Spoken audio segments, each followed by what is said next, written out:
ঘুমানোর আগে 7 বার যদি এই দোয়াটি আপনি পড়তে পারেন, আপনার মনের সব আশা আল্লাহ কবুল করে দিবে।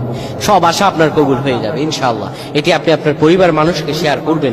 এটি আপনি যখন দেখবেন শেয়ার করবেন, এটি আপনার একটি শেয়ারে আপনি আমল না করে সওয়াব পেয়ে যাবেন। জানেন সেটা কিভাবে? আপনার এই আমলটি যদি অন্য কেউ শুনে আমল করে, আপনি আমল না করে আর সওয়াব পেয়ে যাবেন। সুবহানাল্লাহ। কত সুন্দর ইসলাম, সুন্দর। আপনি আমল মানুষের কাছে ছড়িয়ে দিবেন, মানুষের কাছে আমলগুলো শেয়ার করবেন, আল্লাহ তাআলা আপনাকে ফজিলত দান করে দিবে। প্রিয় ভাইরা আমার, অনেকে মনের মধ্যে অনেক আশা, অনেক ব্যথা, অনেক চিন্তা, অনেক চেতনা, কি করব, আপনি আল্লাহ আপনার শব্দ কবুল করে নেবেন। প্রিয় ভাইরা আমার, ঘুমানোর আগে যদি কোনো ব্যক্তি পড়তে পারে,